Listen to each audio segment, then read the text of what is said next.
Good morning guys. Good morning. Ngayon po ako nagising. Actually kanina pa wala pang 7 nagising na ako. Pero ngayon lang ako bumangon. Grabe ngayon ko lang naramdaman yung sakit ng paa. So mag-ano na tayo. Maglilinis na ako. So ito yung outfit natin today. So ayan. Sinadya ko talaga to para once maglinis ako, hindi tayo tawag ito. Parang kampante ako maglinis. Pagka ganito is mga ganyan siya. Hindi yung yung katawan natin pa. So ayan, tignan niyo pa naman. Linisin natin. Asan na yun? Hindi pala kita. Yung mga kaldero. Ayan. Kailangan ko pa ulit kiskisin yan. Hanggang doon. Hanggang doon. Ayan. Pero okay lang yan dahil malilinisan naman natin yan. Hindi naman yan always.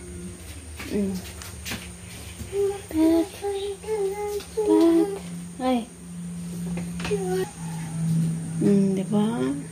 Saan ka?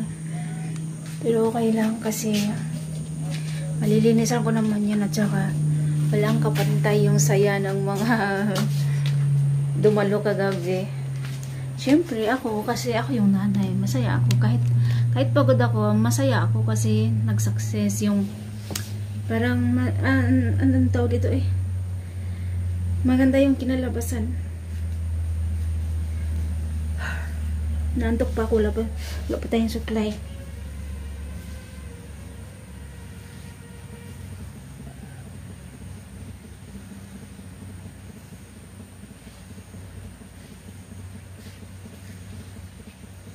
Hindi na muna ako magsusuklay. Ganyanin na muna. Ganyanin ko na muna yung buhok ko. At saka Jar. Tawag dito. Bago ako natulog kagabi, pagkatapos ko ng live kagabi, is hindi ko naglinis talaga muna ako dito. Nagwalis muna ako dito sa may living room. Then tinanggal ko na yung mga takip ng sofa kasi lalabhan ko na muna siya, saka ko na lang siya ibalik ulit. Ayan, hindi ko natatanggalin yan. Ano lang natin yan, itatali lang natin yan pataas kasi para pag next month pag may handa ulit si Arin, si Arin naman hindi ko na kailangan ikabit ulit yan, diba? Mamaya po ulit. So, mag-i-enjoy muna ako sa aking paglilinis. Ano po? Good morning. Layo, Ari, layo. Bayra, pilis kayo. Layo, layo.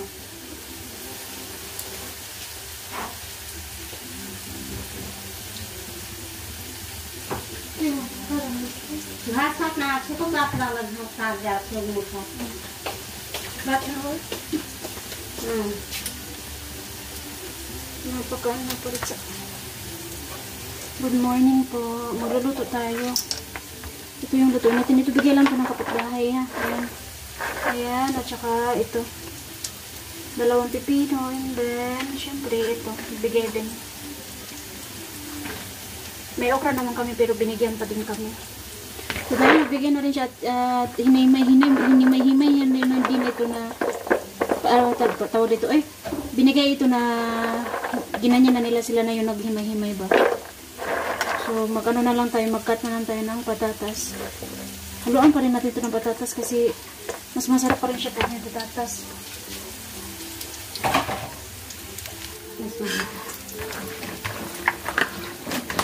Yan, yung ito. halo tayo mga bisikang siya.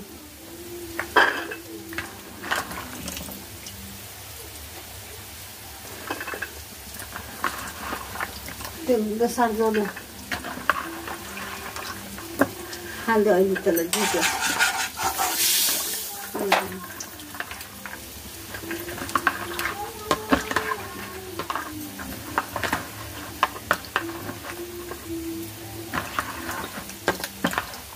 Yung pasta yung pilates mo.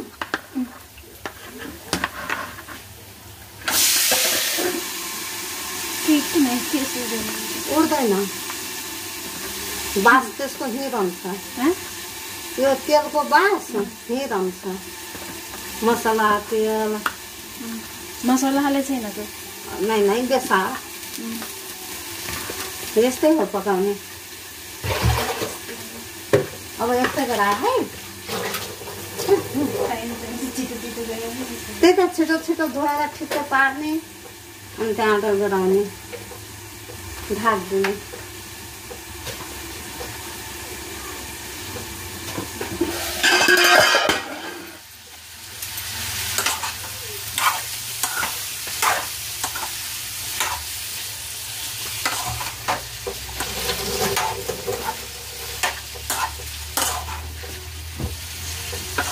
ल तब सानो भाँडामा जान्दैन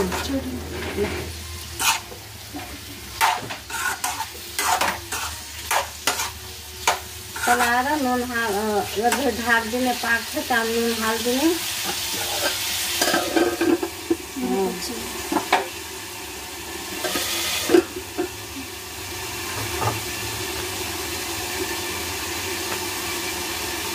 एउटा मुठा ल्याइदिएको छु अब अरू सब्जीले काट्नु लाग्छ बाख्रालाई म जान्छु घरको काट्छु अब के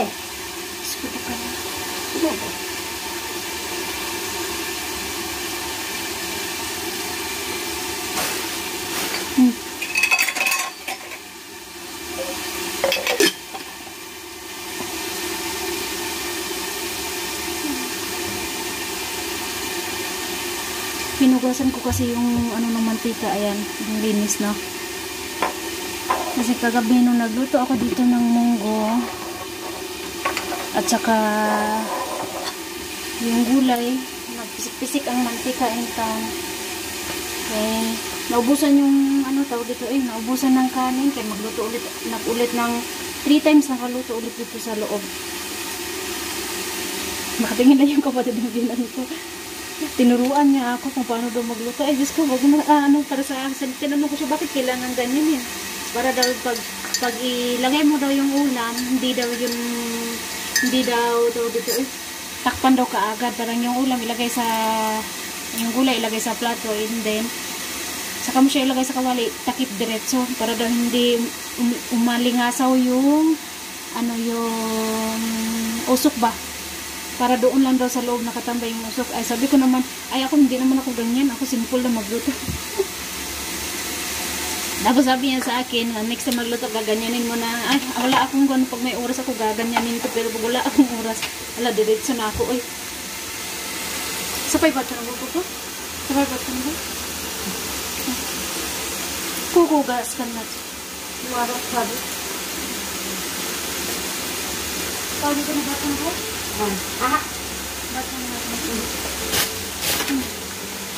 Sige, order sa akin. Sige, order sa akin. Cuma. Ang chain ko, pili. Alin ko pa ito. Kaya? Ako na ito. Pero natin na kami. Oo, tira. Pwede na liyaw na eh. So, ay may tira tayong mga kutsara and then baso. Sinadya ko talaga itong baso na bili no kasi ako, yung mga ganito ba, baso at saka yung mga kutsara at saka yung ano pa ba, yung plato para hindi na magamit yung plato namin sa bahay kasi iba-iba yung tao ba. Okay lang sana kung may plato tayo na para talaga yung sa panghandaan ba. Pero okay lang naman, mura lang naman to dito, hindi naman ito mahal. Ayan. So itatago natin to para pag doon ni Aaron is magagamit natin siya. Tapos yung natin yung plato, ito na lamang. So, okay na to yung ginawa ko. Nag-check ako nung mga plato na tinapon doon nung ginamit kagabi. Hugasan ko sana. Pero ayaw ko na lang kasi nahiya ako sa nahiya ako baka makita ako ng ibang tao dito ba na. Kaya nga bumili ng plastic para hindi na kailangan hugasan. Tapon na lang diretso. Tapos ako, parang sayang kasi tingin ko ba, sayang ba para hindi ko magbili next time. Wala na, inayaan ko na lang, tinapon ko na lamang. Basta ayusin lang yung pagbulis. Palanon. Ha? Ano nun halagin? Ano pa yung ginagawa nito? Nag-ano lang siya na daw dito. Na inuutos-utosan niya ako na. Inuutos. Pugyo. Kamu halay? Diri nun kanan. Ili kapal sa pay. Diyan sa mitil. Kami diri nun kanan. Ba matipati ba diri nun kanan. Bala ba niya yung tangkay? Oo. Pwede kami na kanan niya. Di arin ayman. Ani peri masalahan niya. Ani bala perin aro nun. Hal niya. Ani peri masalah. Pasti.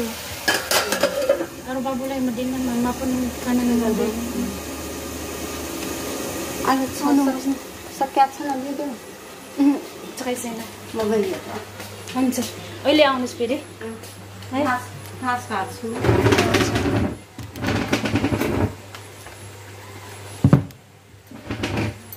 Hinahanap-hanap ko to yung damit ni Ajeng. Silalabhan ko sana. Istri po.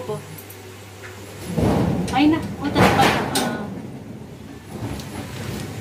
Hinahanap ko to. Grabe yung ano ng damit ni Ajeng. Oh. Alam niyo po ito, yung damit na to is, paano ba to? Saglit lang bang papakita ako. Umalis na yung kapatid ng binan ko. Yun yung nagtampo sa akin dati na hindi ko nagawa ng kape.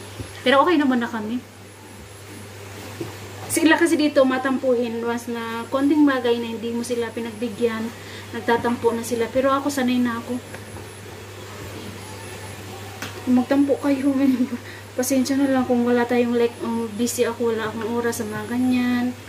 So, hindi ko talaga magagawa. Ito, galing pa to sa Malaysia. Kay Ayman pa to, tapos nagamit pa to ni Aren, tapos ngayon nagamit pa to ni RJ. Talagang iniingatan ko to kasi alam nyo kung bakit. Paborito ko siya dahil puti, and then, ano ba ito, parang gray ba or hindi ko alam anong kulay na to. Gray ba or ano? Oh, para siyang gray. Tapos may parang ano pa siya dito pa, parang nagtatrabaho sa restaurant. Gustong gusto ko mga ganitong damit. May style ba? Tsaka mahilig ako sa mga puti. Kaya yun. Puti, yung mga ganitong kulay. Mahilig ako magporma sa mga bata na mga ganun. Lalo na kapag kamaong tapos puti yung gagamitin mong damit. Ay, ang gwapo ng mga bata. So, umalis na siya. Nagpunta lang siya dito kasi daw tawagan ko daw yung asawa ko, makikipag-usap daw siya. Kanina nag-video call na kami ng asawa ko. Sinabihan ko yung asawa ko, mamaya na may ano pa ako, busy pa ako. Maglalaba pa ako. Lalabhan ko sa yung mga, yung bedsheet namin. Yung red at saka yung kumot na sinapin ko. Kasi kagabi, may mga, yung dalagita doon din nag-stay sa kwarto namin kasi hindi kami sakto. Pero okay lang naman yung mga dalagita. Si Jano. Ngayon birthday din ng isang dalagita na nung tumulong sa akin na gumawa ng pag-ano ng balon kahapon. Sayang, hindi ko na napakita yung paggawa niya ng balon kung paano niya dinesign. Pero yung dinesign ng bata, yung dalagita is parang katag-katag yung parang pinuno niya talaga yung lahat ng living room. Para sa isang tali, tatlo yung nilagay niya, tapos nilagay niya na escape, tapos talagay dito, lagay doon. So basta napuno. So, kung ako lang yung magpuporma nun, ganyanin ko lang talaga siya sa may yung blue color. Ganyanin, tapos okay na yun. Basta at least dito lang yung may balon. Pero yung dalagita, dahil may ano din, 3 man ata yung balon. Dalawang plastic yung balon na binili ko. 3, pero yung isa tinabi ko para kay Aren. Hindi man yung sakto kasi konti lang yun. Pero bibili pa rin tayo next time inshallah. Tapos pinuno niya, ang ganda ng pagkagawa niya, pero wala na talaga akong time na mag-video kahapon. Yung nagluto ako kahapon, naka-video ako kasi habang nag-video ako, pagkatapos kong video, nilagay ko lang dyan sa baba yung cellphone, tapos ano na ako, labas-pasok. Parang basta, nakapokus ako sa aking pagluluto, and then sa paglilinis, sa magala, tapos wala pa kaming kuryente, ang hirap, wala kaming kuryente, mga tanghali pa siguro. Nagluto ako, ng mga oras na yun, wala nang kuryente. And then, kaninang umaga din, wala rin kuryente. Ano na ba oras ngayon? Late na tayo ngayon, mag-alaw na gani, Late na tayo ngayon, pero okay lang yung si Arin at saka si Ayman, nakakain na kanina ng fried rice. And then, nagluto ako kay Ayman sa school, para baon niya sa school ng, ng french fries. Ayan, na ganito. Nagluto ako para kay Ayman. Pero sa akin, hindi ko muna siya pinapasok.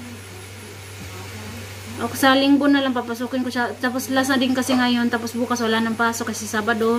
Sa linggo, sa linggo, straight na yung pasok na Arin. So dahil hindi na tayo busy. So yun. Basta grabe yung ano. At saka, share ko lang po sa inyo kung may tumulong ba sa akin sa pagluto, no? At saka kung anong binigay nila kay RJ. Pakita ko sa inyo. Ayan, sa mga dumalo kahapon, may isang, may isang tao lang na nagbigay nito. Ayan. Na yung anak niya is parang kasing lang din ni RJ, kasing laki lang din ni RJ. Ano na siya ngayon, ilan ba yung agod nila? 8 months na siya ngayon, 8. Malapit na rin yung birthday ng bata na yun. Yung nanay niya yung nagbigay nito. Pangalan nun is, tawag namin is Didi. Thank you, Didi. Ayan.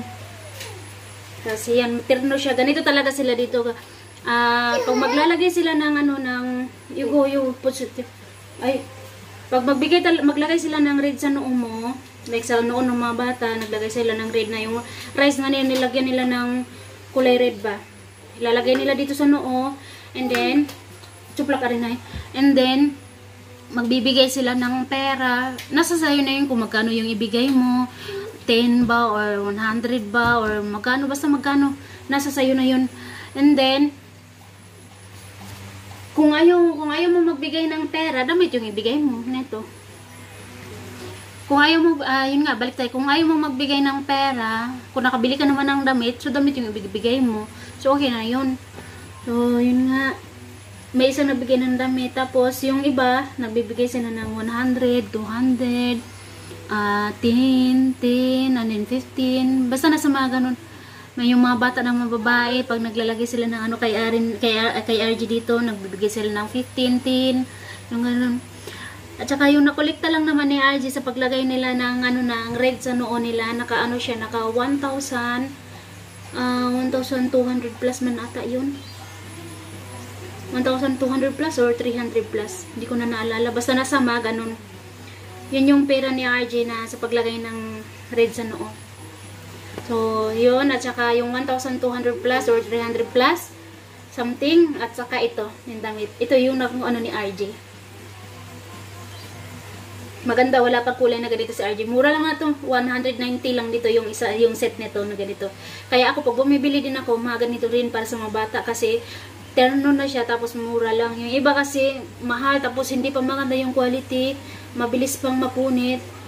So, kaya mas gusto ko yung ganito. Mas gusto ko yung mura nila dito, kaysa yung mabibili ka ng mahal, tapos mabilis mapunit. Ayoko. Kaya pag ako bumibili ako, yung mga ganito lang. So, thank you so much nito, Didi.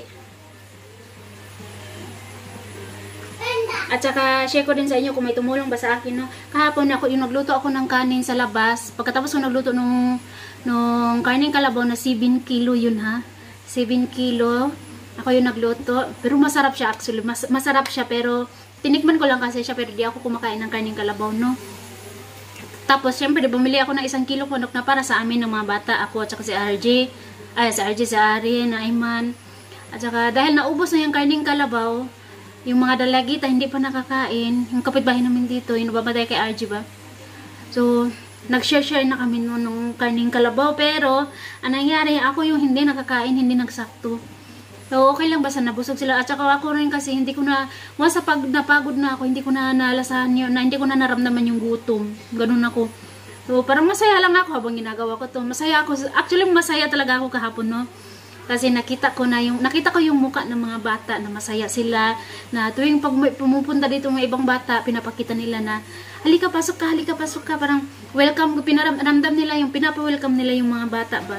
Halika pasok ka, tingnan mo may balon kami dito, yung ganun, parang proud lang ako. So kaya thank you so much po Ate El, and then Ma'am Sheila, and then syempre sa asawa ko po, thank you so much sa inyo sa nagpa-birthday kay RJ. Thank you so much. Sobrang saya naming lahat. Kahit na walang kuryente, hala, go pa rin tayo. So, may papakita ako sa inyo yung video na to. Oh, sorry, naputol na naman tayo. May tumulong, ako ngayon nagluto ng isang malaking kaldero na kanin, pero hindi siya pudo, kalahati lang kasi naubusan kami ng bigas. Akala ko sakto na yung bigas, pero hindi pa pala. nagkulang yung bigas. So nanghiram kami sa sa auntie ng asawa ko ng isang kaldero, dami yung kaldero namin malaki dito. Nanghiram kami ng isang kaldero ng bigas. Arin! Tuklak! Hindi pa rin siya nagsakto, kaya nanghiram pa rin kami dito kay kina auntie ng bigas. Pero yung hiniram namin dito kay auntie, hindi na siya nagamit. Parang nagluto na lang siya, na huling luto noon is parang wala nang kumain. So, dahil wala nang ulam din, ubos na. At saka wala naman din, lahat na sila, nakakain na sila. At saka may isa pang tao na natuwa ako sobra. May isa pang tao na 2 beses siyang kumain. Unang kain niya, sumabay siya sa mga pinsan na ibang pinsan ng asawa ko, ng 2 pinsan ba. At saka 2 pamangkin. Doon sila sa loob, sa kwarto na to kumakain. So, speaking ng kwarto, may lilinisin pala ako dito sa kabila. Pero, siyempre, para totaling maano ko na malinis talaga, mag-ano muna ako. Pahiran ko ulit yung floor mat kasi binalik ko na yung floor mat.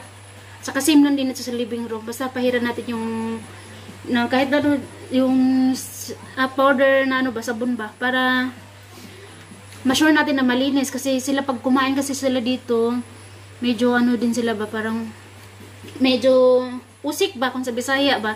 Usik sila magkaon, magsigig kahulog sa sahog. Napay kagabi nga nayabo pa ang munggos. Naibo ang munggo sa salog. So, okay lang. Pero nalinisan ko naman. Pero maglilinis pa rin ako. Hindi pa ako nakapag-map. Ayan, day. Ayan doon sa may banda sa mama. Doon may timitim pa. Doon ko kasi nilagay yung kaldero kahapon. Kaya okay lang yan. So, nung nagluto ng... Isang beses ako nagluto ng kalahating kalderong kanin na malaki. And then, 7 kilos na karning kalabaw. Ako yung nagluto. I'm so proud of myself. Proud ako sa sarili ko kasi nagawa ko yun na ako lang mag-isa. Oh. At saka sa loob naman, gumawa ako. Pagkatapos ko nagluto doon, dahil nabutan na ako ng ulan, naligo na ako and then hinayaan ko na yung kanin doon. Tapos, nilagyan ko yung sa taas ng kaldero dyan. Sino sa inyo nakaka-relate na pag medyo hilaw-hilaw pa yung kanin, nilalagyan natin ng asin sa taas para ma-confirm natin na maluto. Yun yung ginagawa ko. Kaya nung ginawa ko that time na yung kahapon yun is, nakatingin lang yun sa akin yung biyanan ko. Sabi niya sa akin, bakit mo nilagyan ng asin? Para maluto siya. Ganyan ba yan? Oo, kung sa kanila kasi dito, nilalagyan nila ng sili sa loob mismo ng kanin. Parang itusok lang nila yung sili. Kung sa atin naman is, ilalagay natin yung asin sa taas ng kaldero, ng takip ng kaldero, diba? Nawala na naman tayong kuryente, oh. Diba?